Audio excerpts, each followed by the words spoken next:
All right. So we're on to our next chapter, management and security governance. So how are we going to cover this? It's going to be a couple things we're going to go to. We're going to start with AWS Organizations. So what is AWS Organizations? Right? It's a global service used to centrally manage multiple AWS accounts. It enables account grouping, governance, and consolidated billing and policy enforcement across your AWS environment. So here's some key components. You have your management account. This is the root account that creates and manages the organization. It has full administrative access across the organization. Then you have your member accounts. These are part of the organization, but not the management account. But these are managed centrally. Then you have organization units. With this, you have logical containers to group accounts like dev, prod, HR, UAT, etc. Then you can apply service control policies around these accounts. And then you have your root organizational unit, right? This is the top level organizational unit that contains all the accounts and other nested organizational units. So what's the benefits, right? This can help you isolate workloads by separating accounts instead of just separate VPCs, right? With this, you can use service control protections to enforce security boundaries around these accounts. So you can deny EC2s or S3 access, amongst other things. You can also centralize cloud logging, right? So CloudTrail can be activated and it can send all logs to a single S3 bucket for auditing. And you can enforce tag policies to standardize resource tagging across these accounts. Then you can worry about your billing. So with this, you can have consolidated billing. With this, a single payment can be available for all accounts, and that can be credit card or ACH. You can set that up in your account. Then you can have reserve instance and savings plans shared across this, and any unused reserved capacity from one account can be used by another. You can also enable or disable reserve instance or savings plan sharing at the account level. You can use the organization API to automatically create or invite accounts. And you can have IAM policies that reference the organization using the IAM key value pair for AWS principal org ID. So what are some ways that you would do this, right? So let's see. I don't know how much I want to actually show, but this is where you'd find organizations.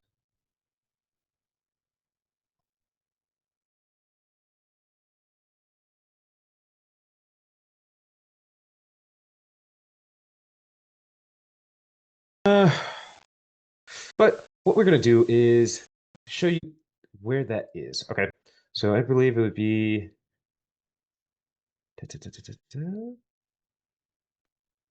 Let's see. Probably not storage.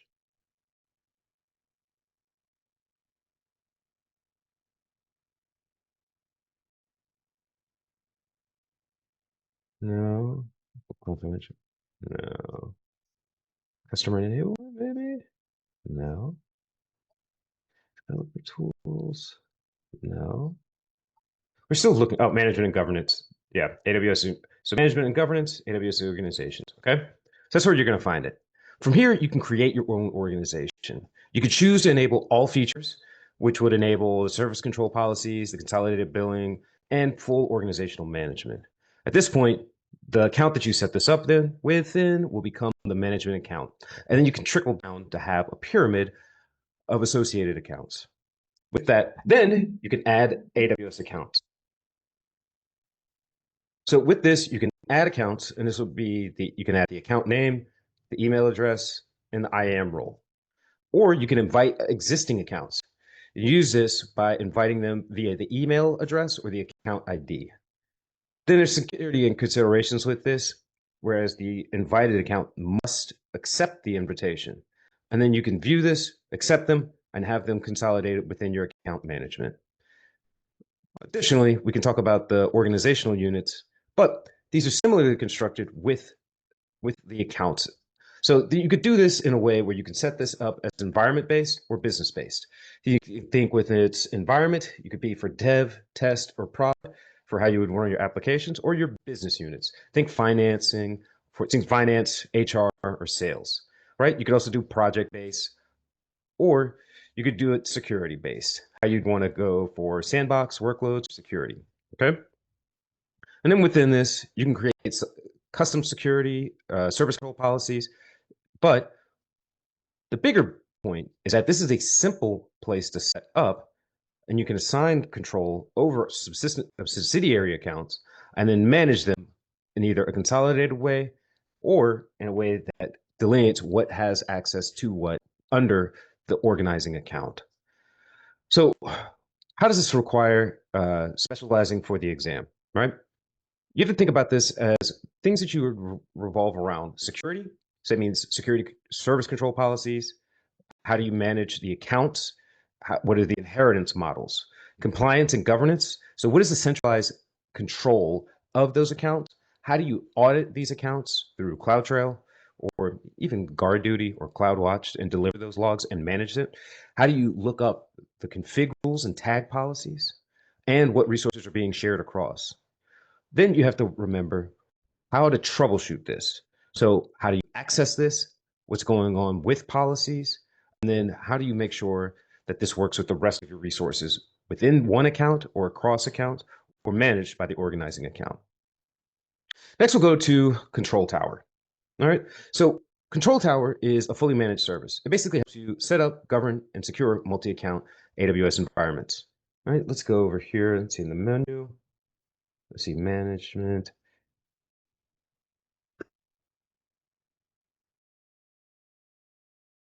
So Control Tower lets you implement AWS best practices for automatically creating something called a landing zone, right? So this helps you automate account creation, security baselines, compliance monitoring, and more across your organization.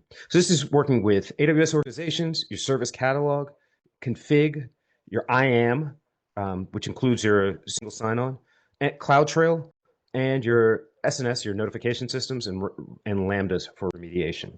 Right, so your landing zone is going to be an AWS environment that has a management account, shared accounts, networking, IAM, and guardrails. So this is going to be a standardized infrastructure across IAM, across AWS IAM accounts. Okay, and this works with IAM as well. Then you'll have Account Factory. Let's see. So you have all this listed here where you can see. This is going to be a mechanism to provision new accounts that conform to organization-wide scenarios and standards, right? And you'll use AWS Service Catalog here behind the scenes. This will help enforce security baselines during account creation, and it'll integrate with IAM Identity Center for centralized user access. And it'll support pre-configured templates for network settings, VPCs, etc. And this will enable consistent governance as the new accounts are spun up. Then you'll see it works with AWS IAM Identity Center. So this is configured to manage single sign-on across accounts. So with it, it'll be integrated with your corporate directory. And you can use something like Microsoft's Active Directory to create two-way trust between AWS and your on-prem Active Directory. And so users from your corporate Active Directory can then authenticate into your AWS accounts. Then you'll have your guardrails. So this is going to be ongoing policy as code governance to ensure compliance. And so there's two types here. There's preventative. This will be using something like service control policies to disallow root creation, right? And then you'll have detective. So you use AWS config to detect violations, something like your MFA not being enabled or you're missing certain tags. So with this considered, this will matter for the exam because it goes over certain things like account governance, preventative guardrails, detective guardrails, IAM, and remediation automation. So all of these things will come together to help you automate access to your environment. All right, so how would you implement this? All right, set up a landing zone. Let's see what we have here. Choose your region. All right, here. So let's say US East 1, that's fine. And then an additional region for governance, I would do, let's see, US, let's see US West, Oregon. All right. And then your deny settings for regions. You can set this up, but you can't deny access to your home region. So we'll just have this not enabled. So what do you want to name this? Security, that's a good name. You want to create a new organizational unit. Let's opt out of that. So, oh, that's right. Oops. Yeah, sandbox. All right. And then choose the existing account. You can keep going with that. All right. And then you configure your core accounts. So this would be, how would you do this for, let's say, logging or auditing? And then what would you do as far as your development or anything you wanted to do as along business or integration? And then you configure config in CloudTrail for your detective and preventative, and then you complete the landing zone. So this should take about 60 minutes to set up from start to finish, but we're going to just go through this basic setup to give you a good familiarity of where and why it can be set up. So after that, once you have this set up, you'll basically have your hierarchy from whether you set it up by testing environment, by account for your business units or your projects. And then you'll go around and see if you want to create new accounts to go with this. And each account will be added with a name, email address, an organizational unit. And remember, the organization unit the account will inherit the organization unit policies and controls automatically. And then from there, you configure and provision your VPCs, your regions that you selected, and any single sign-on setup. And then you'd enroll any existing accounts, usually from your Active Directory, and then anything that needed remediation would be handled. And you could review all of your controls after the fact and enable some controls to make sure that you can basically monitor your controls, right? So that would be anything from your public access, your configuration changes for CloudTrail, your public internet access, and then anything that can be allowed for creation or logging into the account.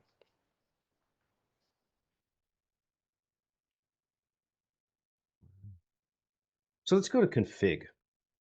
Let's see, what is config? All right, so config is a managed configuration audit compliance and change tracking service for AWS. It helps you track changes to resource configurations, evaluate. Oh, wow, it's not going there. Let's see, config.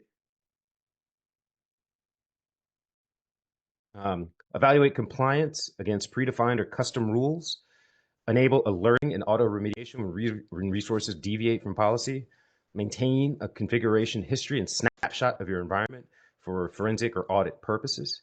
But really, it's used for continuous compliance and governance of your AWS environment across accounts, across regions. So how does it work? So you go here to see one, there are pricing for this, and then determine whether or not you want to get it started. Okay, we're going to get started with this.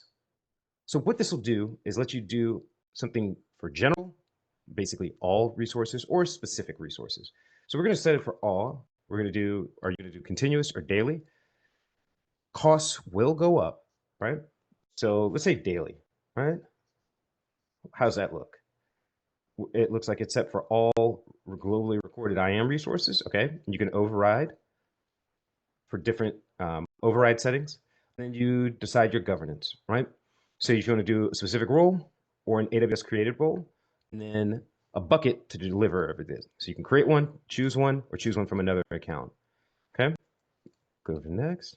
Let's go set that for continuous. Let's remove that, and then let's click next. All right. And then there's rules you can apply to it. So these are optional, right? So this would be the managed rules that you can set. Or you can skip this or define AWS managed rules at a later point. And so we'll just skip over this. Then you can look at the review, what you're going to do for config. Looks like it's selected a lot to go over continuously.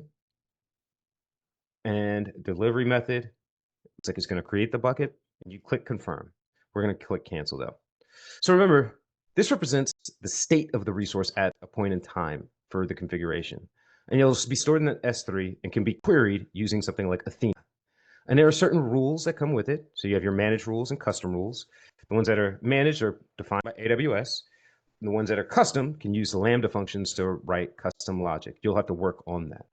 And then you can have triggers so that when something that is configured is changed, you can have the resource be documented and you can have remediations, or you can have it run at a snapshot period. So every 2, 12, 24 hours. And then you can use the remediation and automation documentation to automatically fix non-compliant resources. Okay. And then remember, config does not prevent actions. It's not a substitute for IAM, for service control policies. It only detects and reports deviations.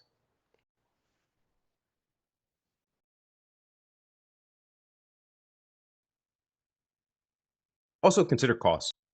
This is about 0.003 seconds per recorded config item. and 0.001 cents per rule evaluation. All right, so that's 1,000th of a cent or 3,000ths of no, 3,000ths of a dollar or 1,000th of a dollar. Okay, so it's pretty inexpensive, but if you have a very large environment, the costs can add up quick. So the common cases would be something like detecting open security groups, making sure that your EBS volume is encrypted, making sure that IAM keys are notified and rotated, checking to see if CloudTrail or CloudWatch are enabled or disabled, looking for unauthorized AMIs, and checking for your database and your tags to be active and compliant. So you can set this up here, get started, add this by users, by groups, and then set up delivery channels to notify, and then make sure that you add any rules and security setups, and make sure that you monitor this and you can deliver these resources and focus on them by resource type, by compliance status, by configuration changes. And you can set this for critical resources like your EC2s, your IAMs, your buckets, your VPC components. And then you can set this on a time situation, either continuous or periodically, and then have it be remediated automatically, either in a manual way or an automated way. But the notification should help you make this in a more automated pattern, right? So that means it can be done administratively by you, manually, or you can do self-healing along with the Lambdas or any event-driven situation. And you could do this across account, but that's not going to be a top priority. But just know that that is available to be able to monitor this. And so this would work with your organization and governance from the top down, but you'd have to configure this to work. So remember again, how do you configure it? Why would you configure it? And then what would its use cases be for your environment in the work pattern and for the exam?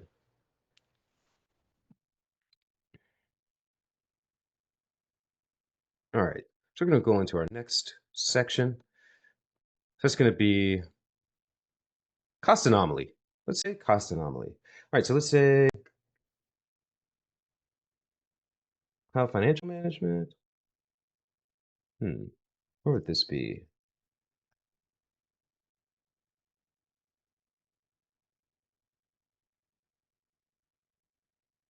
Cost anomaly. Okay, so that'll be under billing. So this is going to be a machine learning based service. All right. So this is a machine learning based service that helps monitor unexpected spending on your account.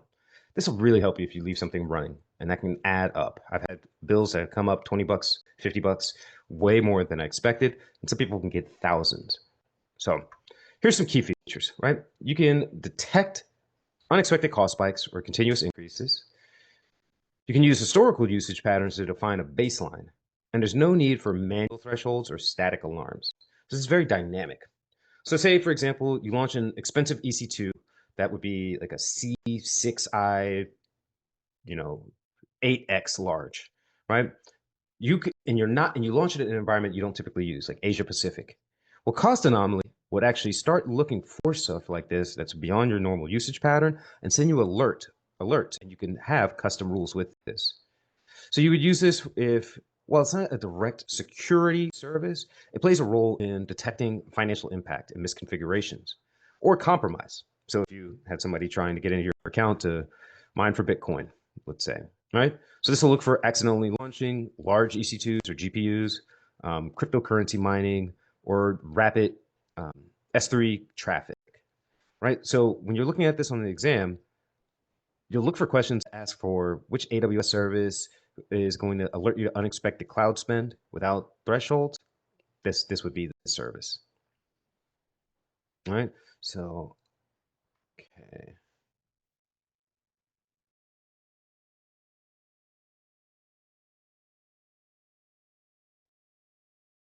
Okay, so now we're going to go to Trusted Advisor.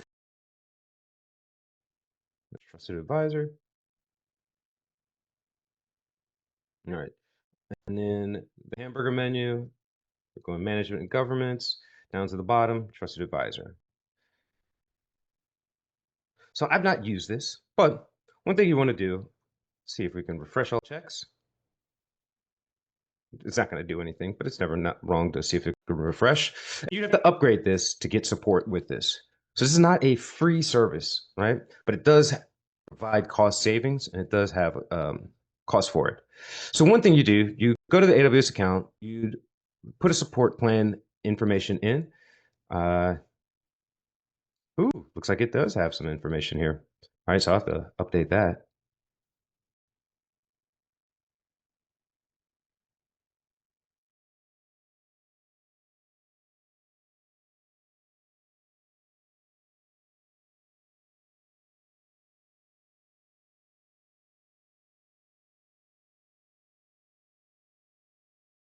Have running in here. And you can go through and see a recommendation summary, some actions recommended, some investigations recommended, or some problems detected. And you can solve these one at a time. All right, you have to upgrade to make this work, but this is how it would go forward. And so the categories basically are cost optimization for resource utilization and cost reduction, your performance to see how your services are performing and any improvements you can make, your security for vulnerabilities and misconfigurations, your fault tolerance for availability and disaster recovery, your service limits, so you can see which AWS service quotas you're reaching or near maxing out on. You can request more from AWS, and then you can go for your best practices around operational excellence. Okay, so when you're here, you can go to each category. You can see what checks are available, and there are a number for each. You can see the risk level that will come up from it and any actions that you should do. All right. So this can be for anything from your S3 bucket permissions, your security groups, around ports and protocols, your EBS snapshots around data leakage or compliance impact, or any EC2s that might be um, outside of your scope or might have public availability.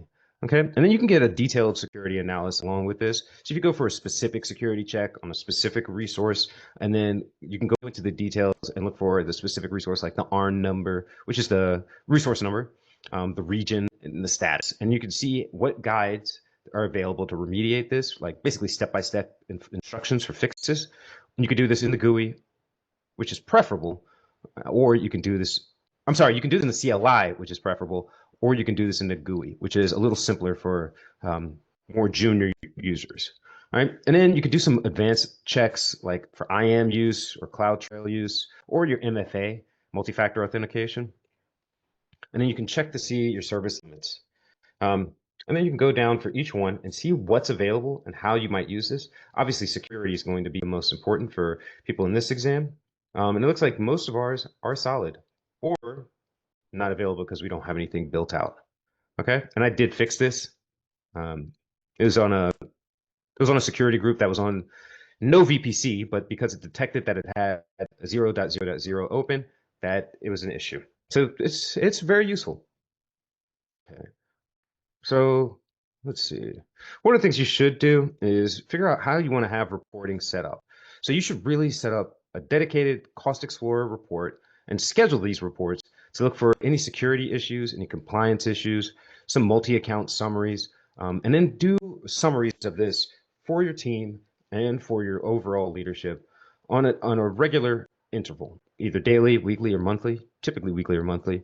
And then you can also integrate this to be automated with something like Trusted Advisor API. So you can get like a business or enterprise level integration. So you can run checks on like your pipeline or do any programmatic cost analysis, basically automated reporting of this. So you can set budgets in an automatic fashion. Um, I think that would be very important for it.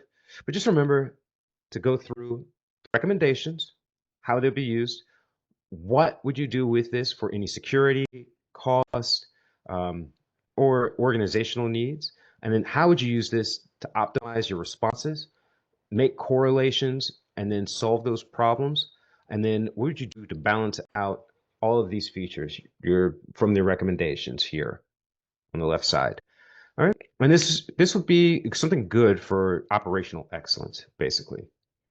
All right, next let's go into the well-architected framework, which this is something you have to know. You, if you don't know this, you're going to be well behind. So let's go with well-architected tool, which is a part of that.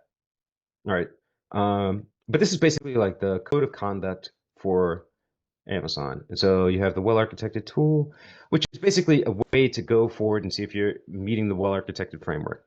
This is basically a set of best practices, principles, questions to help you design and evaluate cloud with confidence. This means focusing on your security, your performance, and your operational soundness. So this will help you remove guesswork in your architecture design, encourage experimentation and evolving with how the cloud is going to change, and then promote data-driven decisions and continuous improvements. But basically, you're going to enable resilience, cost efficiency, and operational visibility. So there's 6 pillars of this. There's operational excellence, which is basically how you monitor, operate, and improve your systems effectively. There's security, which is how you protect data, systems, and assets with risk-based controls. There's reliability, which is how you recover from failure and meet workload demands. There's performance, which is basically how you use resources efficiently, adapting to evolving needs. There's cost optimization, which helps you avoid unnecessary costs and improve your spending awareness. And there's sustainability, which is how do you minimize the environmental impacts of cloud workloads. It's the newest pillar, but it's also important. So you generally have to know what the names are and the focuses of each one of them are for the exam. But you should see that these operate with each other kind of like your fingers on your hand, even though there's 6 pillars. So, but that should give you a visual way to see what they're trying to do. So the well-architected tool is a tool that is free and works on the console. So it lets you review individual workloads, apply custom or AWS defined lenses, and identify high risk issues and improvement areas. And you can track your progress via milestones. Okay, so what you would do is click on the define a workload. You could have something named my production application. Let's go back and get rid of the spaces, get some dashes in there. And then you'd have like a description, just that the owner. So you could set your email address. Let's say John@joe.com. And in which environment do you want to do this in? All right. Let's say production. The regions. Well, you could select your regions or not. Oh, no, you can. So let's say GovCloud. No, I'm not using GovCloud. But let's do these 2 regions, okay? And you could do non-AWS regions. So this could be very interesting to set this up. And then add your account IDs, any specific ARNs for the applications, architectural design. And then you could try to activate Trusted Advisor, which would help you as kind of a machine learning. And then you can have some integration into Jira, which is very good for your task orientation because basically Jira is your ticketing system. So any issues that come up, you can assign a ticket for it and have it solved. And you'd add your tags, click next. Your profiles, you can adjust this, click next. And then you can apply some custom lenses for this. So this would be, what are you looking for? Something like serverless, SaaS, I don't know, compute. It really just depends. And you can look at the catalog here, but look at this, it defaults this. And let's do the DevOps lens. And then define that workload and go. But we're gonna hit cancel. All right. So what is this used for? Basically, you can use this to simulate production traffic by simulating, what do you call it? Game day or live action tests at scale with temporary infrastructure. You could deploy experimental changes and then use them to get some information before you go to full production. You can set this up to evolve your architecture over time, or you can use this to guide your architecture decisions over time. All right, so this is something that I'll tell you, AI is going to be a very big deal for. So remember, this is free and it can be used across multiple workloads. It is very good for your security and basically your integrity of your environment. So that's where those high risk issues are called in and flagged for you to review. And you can use the custom lenses to apply with internal policies for your organization. And these lenses can include security specific or compute specific guidelines. All right, so you might be asked, how do you make sure a cloud workload is production ready using AWS? Well architected tool, right? This will be a good way to make sure everything is working as needed.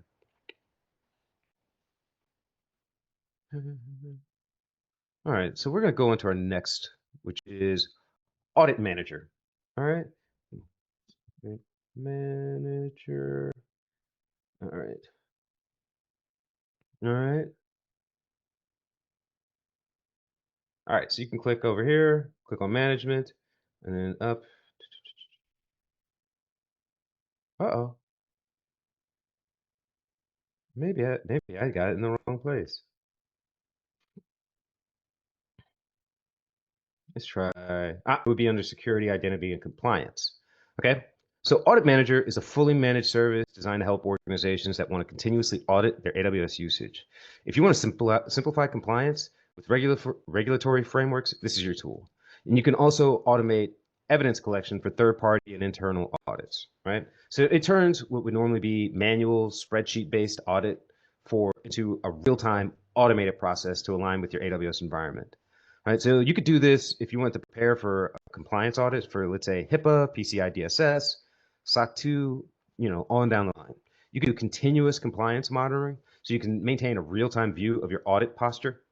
Then you could also do multi-account audits, right? So you can use organizations to audit linked accounts that you control. And you could do this for evidence management. So it'll collect your logs, your config changes, your security settings, and your usage evidence, right? So what you would do, let's set this. So one, look at the cost, right? So there's per resource, per account, per region. First 35,000 per month is free. And per thousand after is $1.25. Okay. So let's set this up. You should go in here and you can select your linked roles for permissions, your encryption, dedicate an administrator, and then config, and you'd basically be good to go. So then you're looking at how you select a framework for your compliance, like GDPR, HIPAA, et cetera. You define the scope over whether it's going to be accounts or services or regions. Then you're going to see your automated evidence collection, which will be integrating with CloudTrail or config.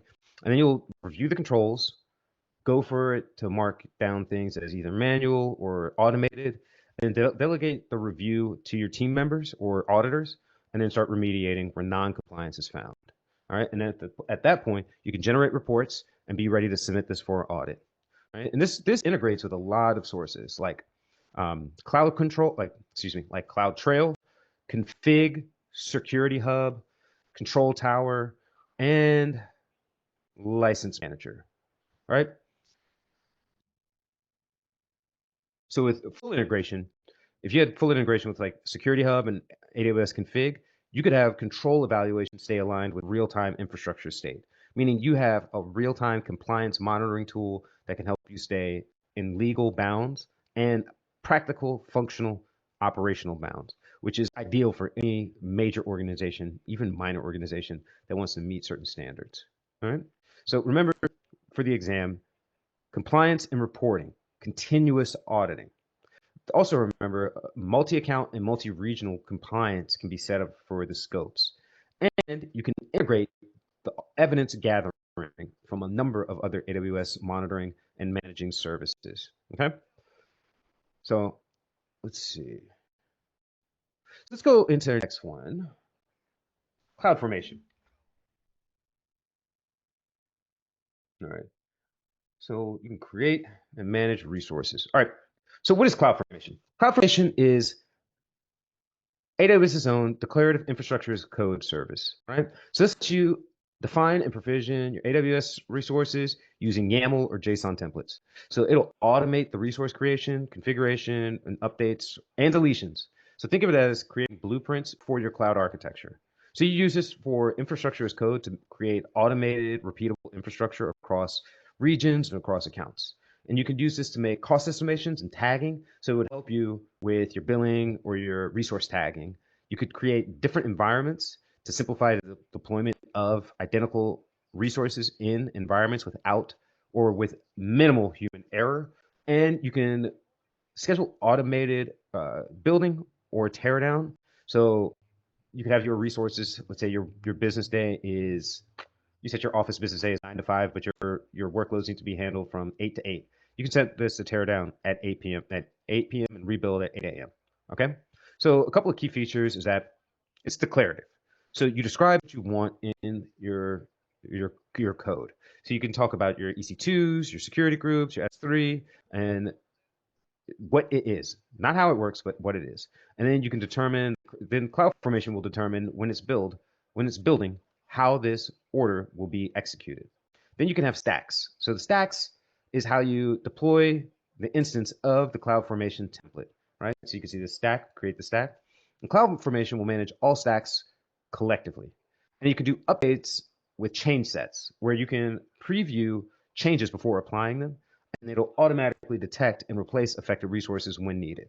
And you'll have a visualizer at the end, right? And this will it'll still let you convert your templates into an interactive diagram, and it'll be excellent for you to review with your team or your supervisor to make sure everything actually works, right?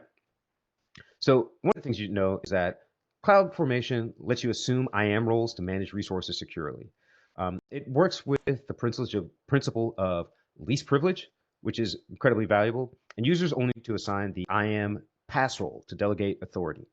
So this is a service role that the users must have permissions in order to create, update, or delete resources. And so let's see if I can show you. Let's build create infrastructure composer. Do I need to create this? Okay, let's see. Template. Let's show you what a JSON would look like for this. All right. Um, all right, so this would be an example of what allow, update, deny, update for the resource ID. And this would be the type, which would be a production database, right? So this is the JSON way to do it. All right. And then within this, you can have dynamic references so you can work with other sources or resources, something like secure injection of sensitive values from like systems manager or secrets manager. So it'll help you prevent hard coding secrets or credentials in your templates. And you can have termination detection, which will prevent accidental deletion of the stack. But this must be disabled manually before deletion is allowed. All right. So then you have drift detection, which is very useful for once your environment's configured. This will detect any manual changes to the stack managed resources. So if you modified a security group via EC2 and the console will detect that there's drift, then the drift results will show the expected values and the actual values, and you can remediate them at that point.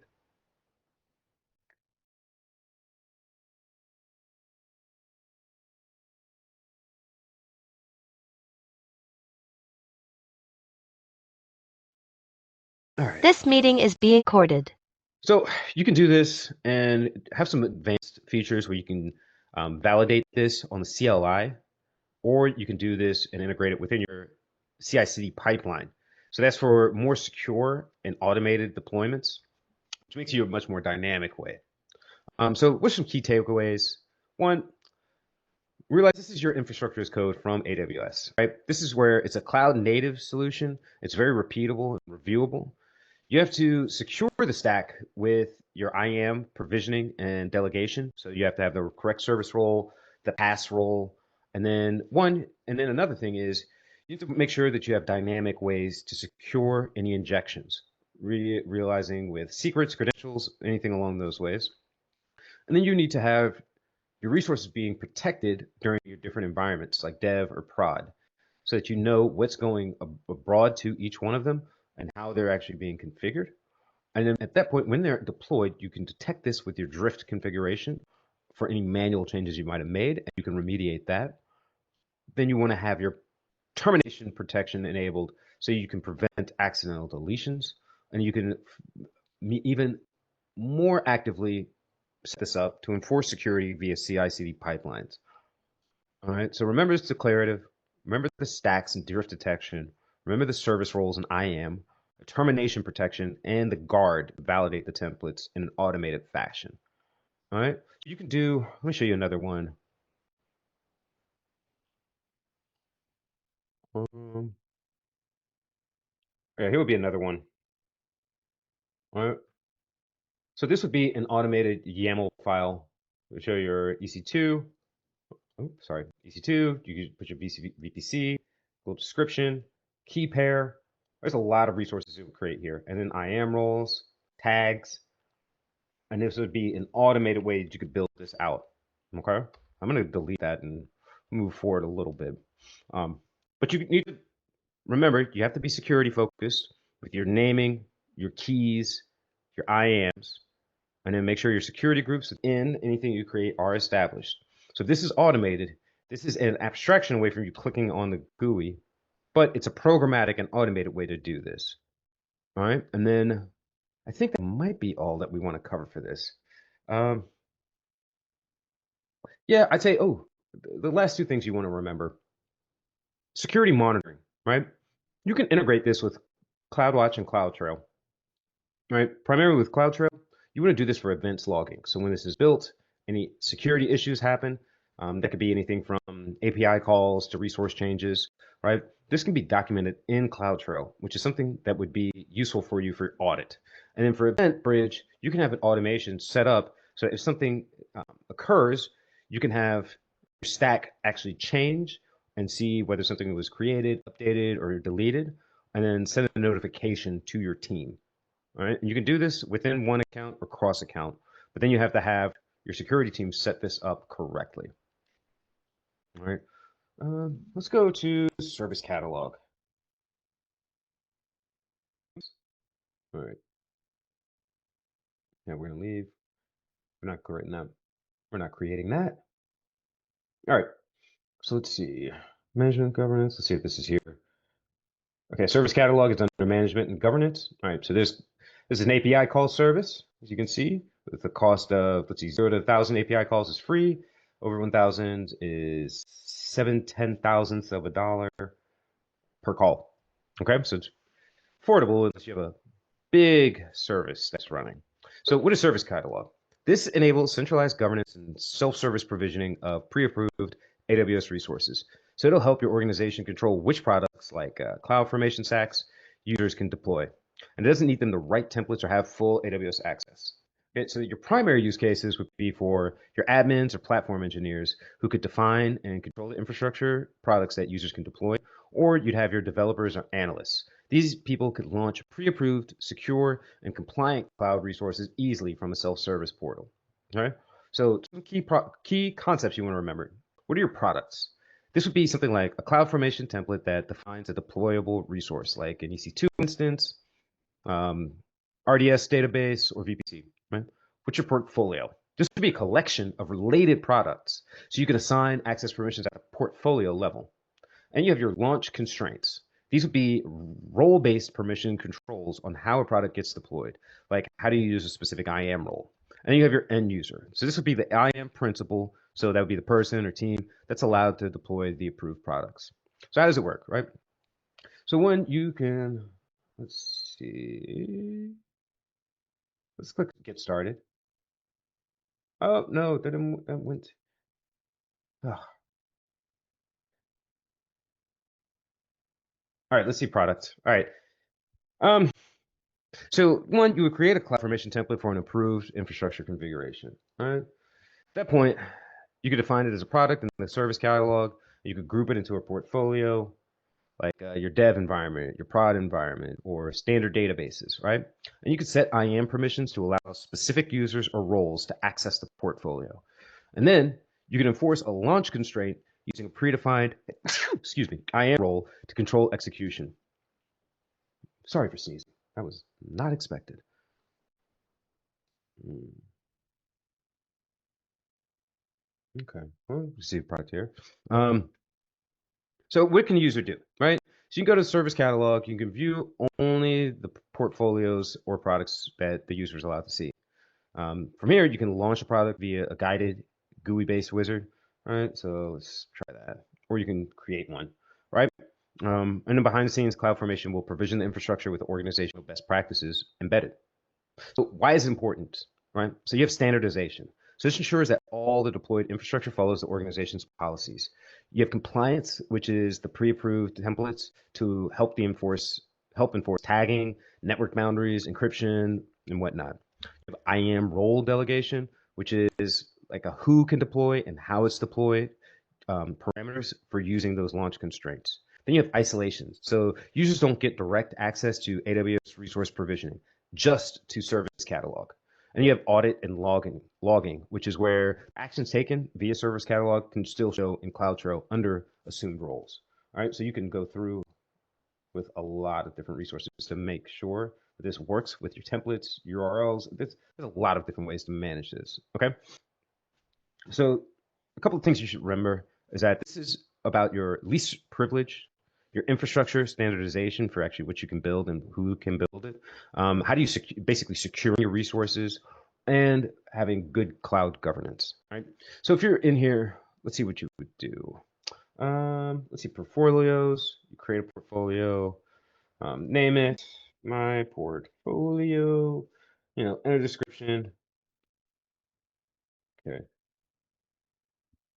description. All right, and then you enter the owner's name. Just call it my portfolio. I don't know, and then add some tags. Okay, so you create this, and then you could add products, right? So we'll create this, and you go to, oops, no, products, and then from here, is it products? No, product list. There we go. Product list. Create your product. All right, and then you could come in here and name your product, description, your owner, your support information, and then you'd be good to go by assigning a template, right? So you could use one, use a template file, specify code registry, add some version information, some support details, and you should be good to go, right? And then from here, you could associate your product to the profile or to the portfolio, and then apply constraints on the template at either parameters or with IAM roles. And you can have some notifications for SNS topics, or you could do it per account or multi-account. Okay. So this makes you look a much more automated and secure administrator of your AWS environment. You can create security roles and launch constraints around it so everything works as needed. And then you could have this do single account, multi-account, and then have sufficient cloud monitoring or reporting when it goes to your CloudTrail and your CloudTrail dashboard. Right, so you can see your deployment compliance, your resource utilization, security violations. There's a bunch of different ways you can see whether everything's working. And so this will also work with your AWS config for any drift that occurs. You can detect manual changes and automate some updates to your portfolios and products. And you have some security hub integration, so you can see any findings for your service catalog. And you can map this to the frameworks that are monitored there. So this basically helps you centralize security and control over your environment. Right? Okay, and so we're going to go to Resource Access Manager, RAM. Let's see. RAM. RAM. Okay, so RAM is interesting. It's useful, but you don't think about it until you use it. And it's one of the most useful things you can have for AWS. So this is a fully managed service that enables secure resource sharing across multiple AWS accounts, organizational units, or external AWS accounts. So rather than duplicating infrastructure like VPCs, Route 53, or whatever, you can share resources across accounts, enabling centralization and reducing operational overhead. Right, so here's a couple of scenarios, right? You have like a multi-account architecture. So with this, you could share networking components like VPC subnets across accounts to centralize infrastructure while preserving isolation. You could also have a centralized database or load balancer for access. So with this, you could enable multiple accounts to access a shared database or the load balancer using private IPs without needing public exposure. Right? And then you have a security first resource separation, right? So users will be able to not see or manage other account resources, so they can just share the underlying infrastructure layer. So a couple of common resources shared would be like the VPC subnets. So this will, you'll see this on the exam a lot. Transit gateways, this will be really good because it'll enable networking across accounts. You have Route 53 resolver. So this will be for DNS resolution across accounts. You'll have your license manager, this is good for what do you call it, enterprise level environments that have bring your own license or vendor specific licenses. So if you're working for a large organization that has a lot of third-party licenses that they want to integrate in, this is where you're at. And you have your database layers or your code build or image builders, right? Your pipelines. Basically, these are supported, but they're not going to be on the exam. So I'll say that, right? You might get one question about it.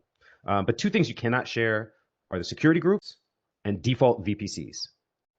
Okay, so some key concepts of how it works. So one, you have a resource owner. This is the AWS account that owns the resource.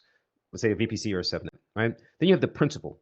This is the account organization, organizational unit with whom the resource is shared. Okay. Then you have a resource share. This is a RAM construct that bundles the resource and its target principals together. And you have an accepted share.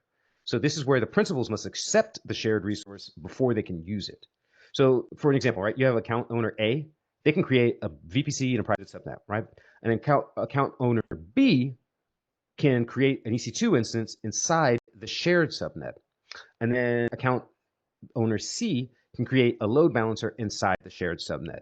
So all the workloads would live in the same subnet, but are managed independently. And so each account would only see its own resources, the private subnet, the shared subnet, or I'm sorry, the EC2 instance and the load balancer. And then communication would happen over private IPs inside the shared VPC. So this helps with security and latency. All right. So we have to figure out that this has isolation by design by account, right? So you can't view, modify, or delete other accounts' resources within a shared subnet, right? The IAM permissions are very fine-grained. So these are made to create, accept, and use resources controlled by IAM, right?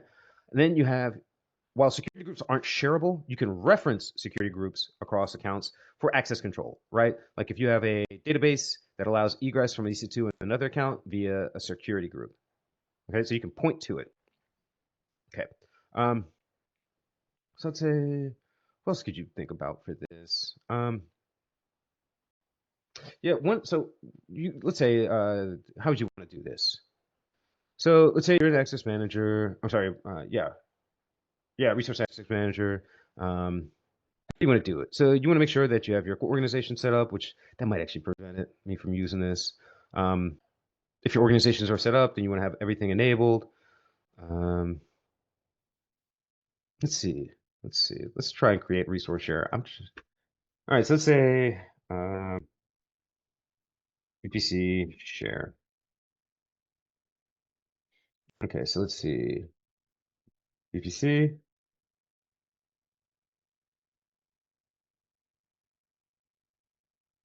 Glue catalog? I don't know. You can filter it, resources. Let's see. Associate managed permissions. Okay. Grant access. Okay. To the principals. All right. And then you would go to that from that other side, you would go to that principal side, or that principal would see it, come in, and be able to accept it. And then you can review all the information and then click create. Okay. So it's pretty simple where you want to basically describe the identifiers, tag it as necessary, select the types of resources like VPCs or whatnot, or clusters or whatnot, and then go forward to share it if necessary. Your permissions, set up your permissions, set up your principal who can access it, and then you should be good to go. All right. And then remember that you cannot share security groups or the default VPC. And your traffic flow, because it's internal, private, it'll be a lot lower latency and go across basically a backbone of private low latency infrastructure. What are some other things I can think of about this?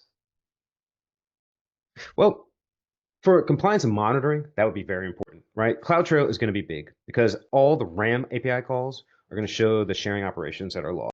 It shows so like access patterns, usage patterns, any permissions changes, or cross account resource utilization. And then with that, you can use it with config to go into configuration drift. So any unauthorized changes can be documented and be automated via policy updates, or I'm sorry, updates and remediation. And then after that, you could do reviews. You do some weekly, monthly, quarterly reviews to validate any of the resources that are needed or need to be updated or removed, or anything that needs to be added, right? And then at that point, you could be able to share this across your team and then troubleshoot what you need if there are any issues. So that could be like any IAM permissions that need to be updated, if there's like access issues, any security group references that need to be updated, because if it references a security group in another account to use as opposed to what it is and where it is, there's a big difference. And then how do you validate your accounts, which you talked about with the principles and accept, and then anything along network connectivity. So that could be something like what's your route table configuration for any shared subnets or any DNS resolution to work across accounts, or any gateway NAT access, right? So shared internet connectivity. And obviously, if your account's set up in different regions, you're a transit gateway. So to allow cross VPC communication. So this would be top level importance for the exam. So I think if I had to summarize this, so this is a way you should look at how do you have comprehensive coverage of all of these resources and tools within the AWS environment for use in your organization and directly applicable to the AWS Security Specialty exam, right? So you should have a real world understanding of how this works, which you need to get employed to really see it. And then how do you implement this to focus on single or multi-account security architecture? How do you do this with your networking, your optimization, your security, and especially your compliance and governance? But this is it for this chapter. The next thing we'll go into will be the et cetera, the other services that are involved in the security specialty. We'll give a broader overview of them. Anyways, thank you for joining me and enjoy your day.